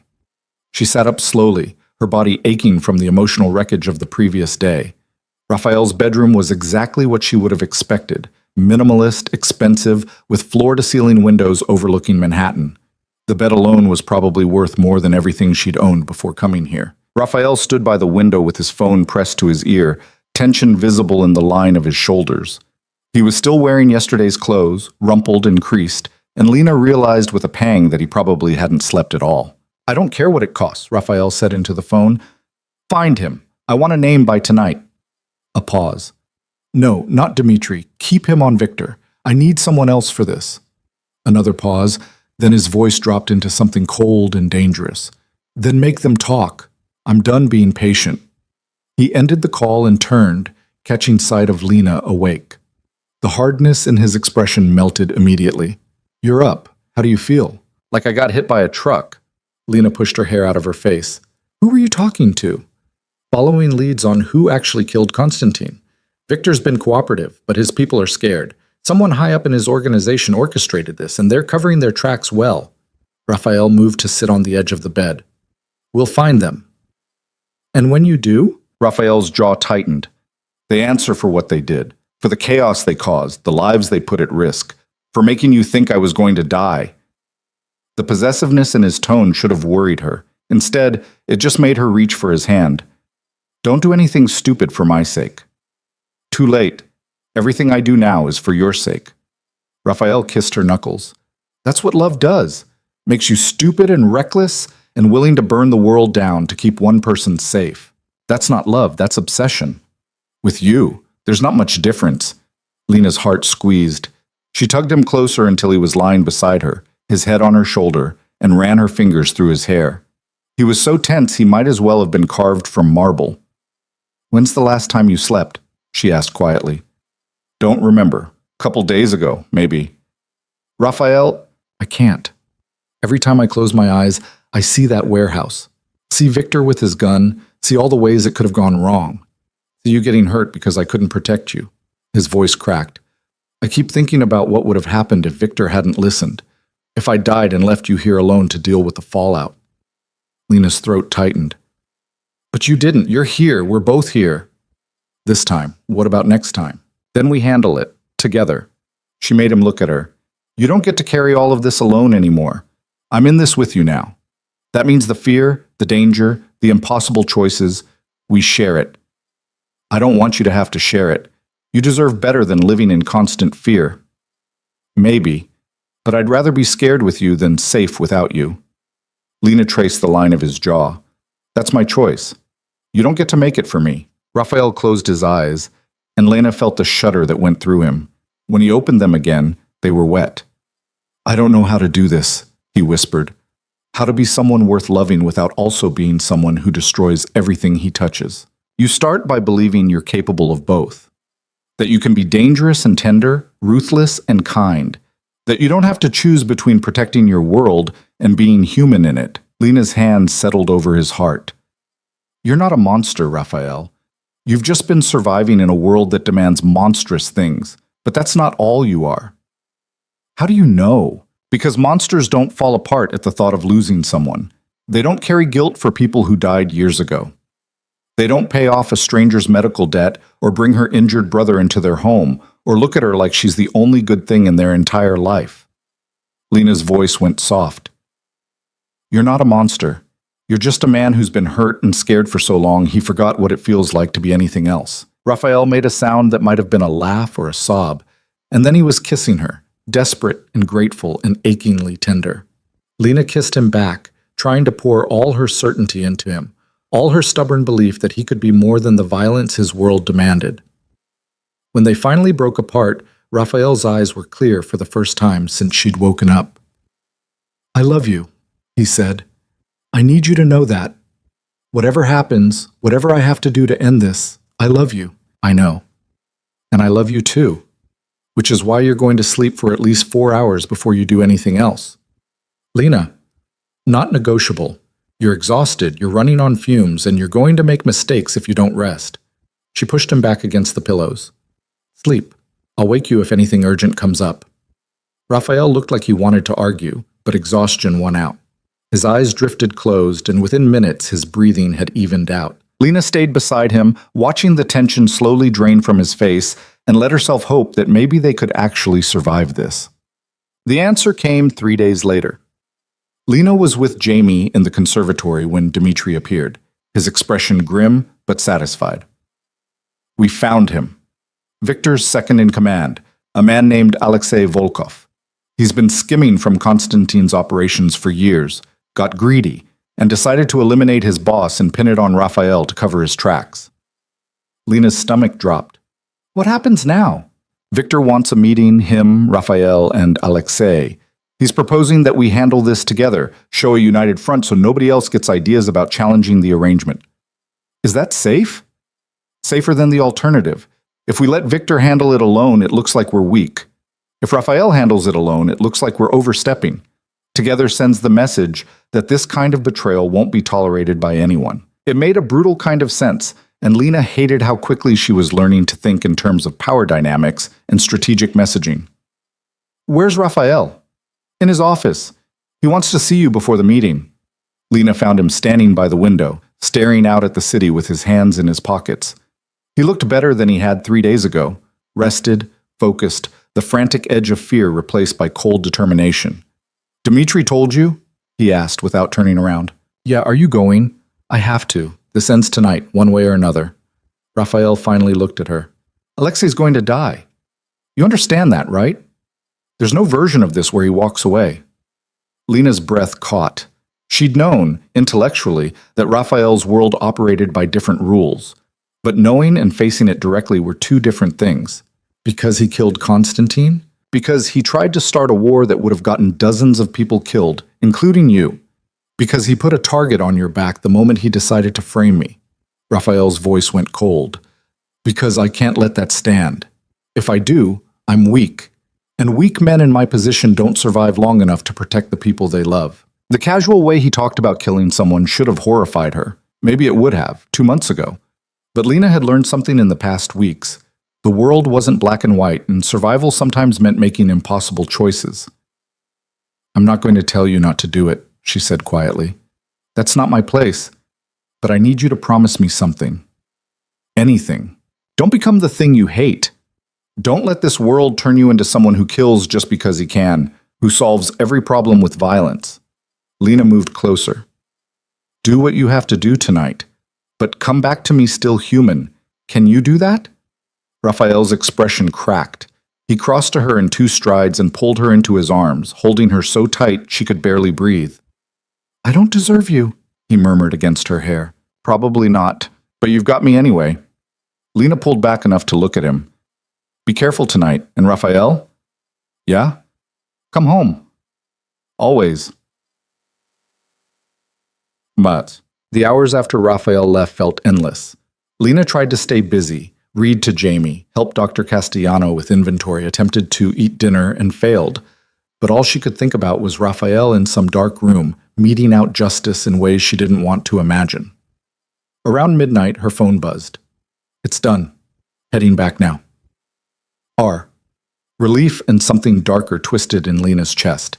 It was done. Alexei was dead, the threat was neutralized, and Raphael was coming home. She met him at the front entrance, same as before.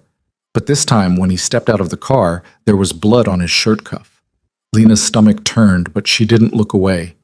This was part of loving Raphael Moretti, accepting that his hands would never be completely clean, that the safety he provided came at a cost paid in violence. Raphael stopped a few feet away, searching her face like he was afraid of what he'd find there. I'm sorry, he said quietly. I know this isn't what you signed up for. Lena closed the distance between them and took his hand, the one with blood on it, and held it between both of hers. I signed up for you, all of you, the good parts and the parts that scare me and the parts I don't fully understand. She met his eyes. I'm not going to pretend I'm okay with everything you do, but I'm also not going to walk away because the world you live in is complicated and brutal. That's not how love works. Raphael's expression crumbled. He pulled her against him, burying his face in her hair, and Lena felt him shake with something that might have been relief or grief, or both. I don't know what I did to deserve you, he whispered. You saw me when I was invisible. You protected me when you didn't have to. You gave me choices when I'd forgotten I was allowed to have them. Lena's voice went soft. You loved me when I'd convinced myself I wasn't worth loving. That's what you did. They stood there in the darkness, wrapped around each other, while somewhere in the distance sirens wailed and the city churned on, indifferent to their struggles. Eventually, Raphael pulled back. Come on, let's get cleaned up. They went to his room, and Lena sat on the bed while Raphael disappeared into the bathroom. She heard water running, the sound of him washing away the evidence of what he'd done. When he emerged 20 minutes later, dressed in clean clothes, with his hair still damp, he looked younger, vulnerable. Tell me something good, he said, settling beside her. Something that has nothing to do with blood or territory or revenge. I need to remember there's more to the world than this. Lena thought for a moment, then smiled. Jamie took 3 steps today, with the walker, but still, 3 actual steps. Dr. Castellano says if he keeps improving at this rate, he might be able to walk unassisted in 6 months. The joy that lit Raphael's face was pure and unguarded. That's incredible. It is. And it's because of you. Because you gave him access to care we could never have afforded, because you brought in specialists and didn't blink at the cost. Lena took his hand. You gave my brother his future back. That's the man you are, Raphael. Not just the one who makes hard decisions in dark rooms. The one who changes lives because he can, because someone matters to him. Raphael's eyes went bright. I'm trying to be that man more often. The one who builds instead of destroys. I know, and you're getting better at it every day. They lay down together, Raphael's arm around Lena's shoulders, her head on his chest. Outside, the city glittered with a million lights, each one representing a life, a story, a struggle.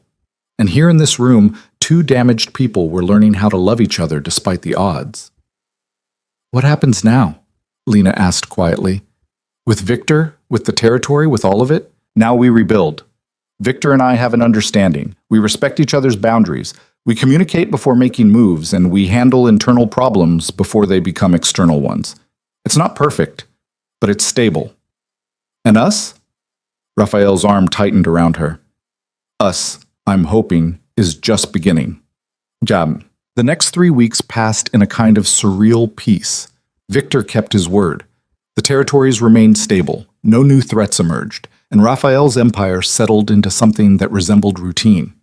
He still had meetings, still made hard calls, still operated in a world Lena didn't fully understand.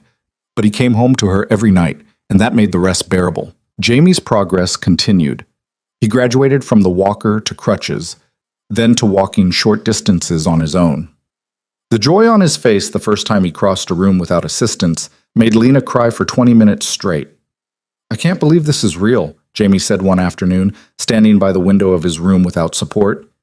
"6 months ago, the doctors said I'd never walk again. Now look at me." "You worked hard for this," Lena said, pride swelling in her chest.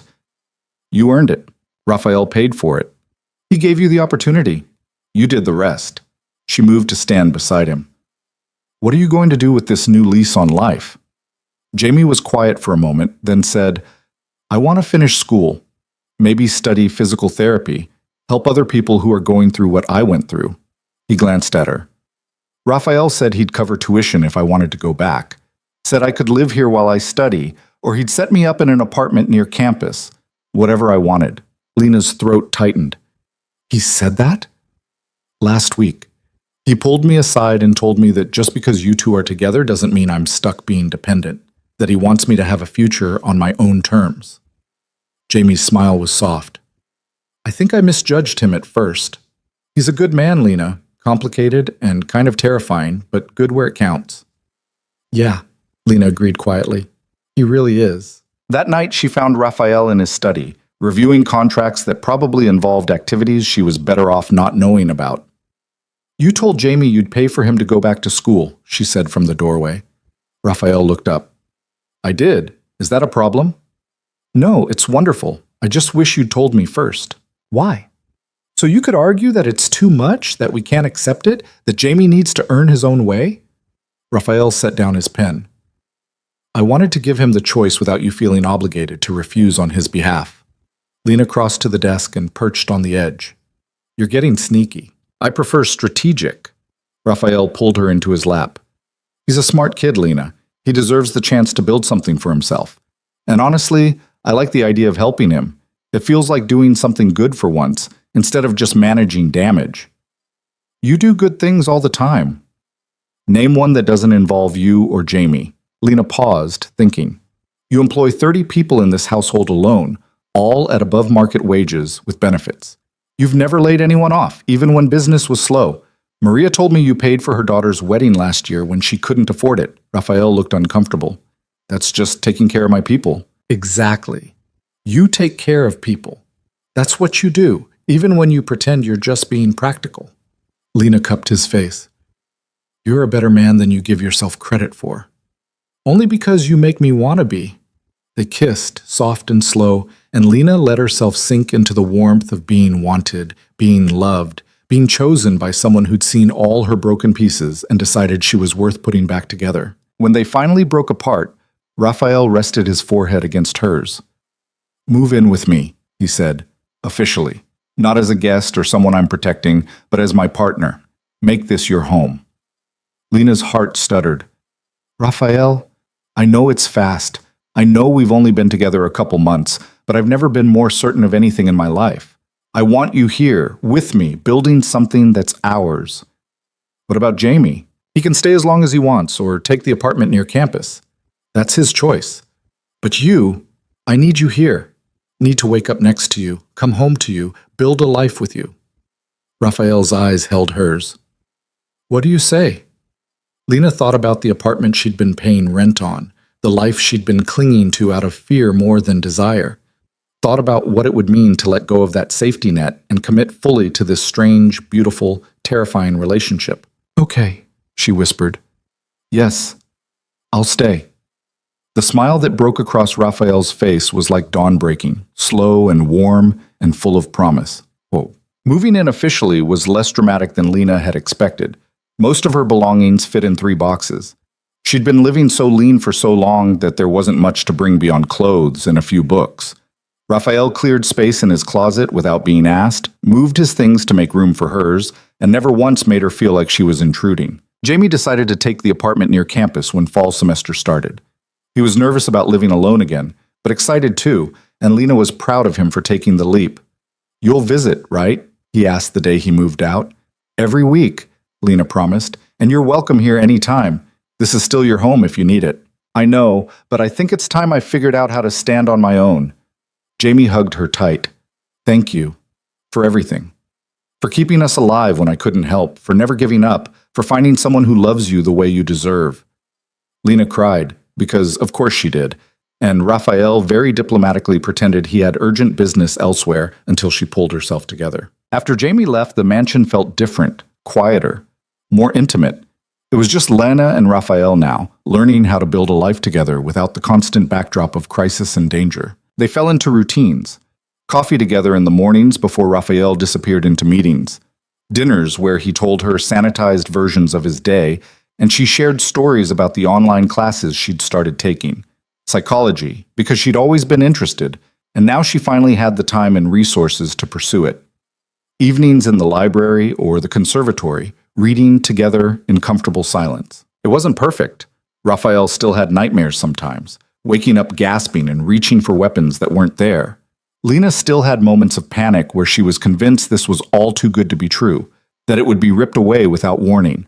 But they learned each other's triggers and tells, learned how to comfort without smothering, how to give space without abandoning, how to love imperfectly but honestly. 3 months after Lena officially moved in, Raphael woke her before dawn and told her to get dressed. "Where are we going?" she mumbled, still half asleep. "You'll see. Trust me." 20 minutes later, they were on the roof of the mansion, a space Lena hadn't even known existed. Raphael had set up a blanket and pillows, along with a thermos of coffee and pastries from her favorite bakery. "What is this?" Lena asked, settling beside him as the sky began to lighten. "I wanted to watch the sunrise with you, the first one of the rest of our lives." It should have been cheesy, should have made her roll her eyes and tease him about being sentimental. But the look in his eyes was so earnest, so full of quiet hope, that Lena's throat went tight instead. They sat together as the city woke up around them, Raphael's arm around her shoulders, her head on his chest. The sky bled from black to purple, to pink to gold, and Lena thought about how far they'd both come from that rainy night in the alley. "I never thought I'd have this," Raphael said quietly. "Someone to share sunrises with. Someone who makes me want to be better instead of just stronger." "I never thought I'd have someone who saw me as more than just what I could do for them," Lena replied. "Someone who loved me, not despite my broken pieces, but including them." Raphael turned to face her, and the tenderness in his expression made her chest ache. "I love you, Lena Hart. I love your strength, and your stubbornness, and the way you refuse to let me get away with my own bullshit. I love how you see the best in people, even when they don't deserve it. I love that you chose me when you could have chosen safety." "I love you too," Lena whispered. "I love that you're trying to be better every day, that you protect the people you care about with everything you have, that you gave me my life back and then asked me to share it with you." Raphael kissed her as the sun crested the horizon, bathing the city in golden light. And Lena thought about how love wasn't about finding someone perfect. It was about finding someone whose imperfections fit with yours, whose damage made sense alongside your own scars. They'd both been broken, both been drowning. But somehow, in finding each other, they'd learned how to breathe again. When they finally pulled apart, Raphael took her hand and pressed something into her palm. Lena looked down to find a key, old-fashioned, ornate, clearly antique. "What's this?" "The key to the library. It used to be my sister's favorite room, and after she died, I locked it and couldn't bring myself to go back in." Raphael's voice was rough. "But you brought it back to life. You sat in there and studied and existed so fully that the ghost stopped haunting it. I want you to have it. Make it yours." Lena's eyes burned with tears. She knew what this meant, that Raphael was giving her not just a room, but a piece of his grief, a part of himself he'd kept locked away for 6 years. "Thank you," she managed. "No, thank you. For seeing me. For staying. For loving me when I'd forgotten I was capable of being loved." Raphael cupped her face in his hands. "You changed everything, Lena. You made me remember that survival isn't the same as living, and that maybe I deserved a chance at something more." "We both did," Lena said. "We both deserved more than just surviving." They stayed on the roof until the sun was high and bright, talking about Jamie's progress and Lena's classes and Raphael's plans to legitimize more of his business operations. They talked about the future tentatively, hopefully, like people who'd finally learned that maybe hope wasn't a luxury they couldn't afford. And when they finally went back inside, hand in hand, Lena realized something that made her smile. She wasn't invisible anymore, wasn't drowning, wasn't just surviving day to day with no room for anything beyond the next crisis. She was living, really, fully living, and she was loved by a man who'd moved heaven and earth to keep her safe, who'd given her choices when she'd forgotten she was allowed to have them, who looked at her like she was the best thing that had ever happened to him. It wasn't a fairy tale. Their lives would never be simple or easy. Raphael's world would always carry risks, and Lena would always worry when he walked out the door. But they'd built something real in the midst of the chaos, a partnership based on honesty and trust, and the stubborn belief that they were both worth fighting for. That night, curled up in Raphael's arms, with the city lights glittering beyond the windows, Lena let herself believe in forever. Because sometimes the best love stories aren't about finding someone perfect. They're about finding someone who makes you want to be better, who sees your worst and chooses you anyway, who turns survival into living and loneliness into home. And Lena had finally, against all odds, found hers.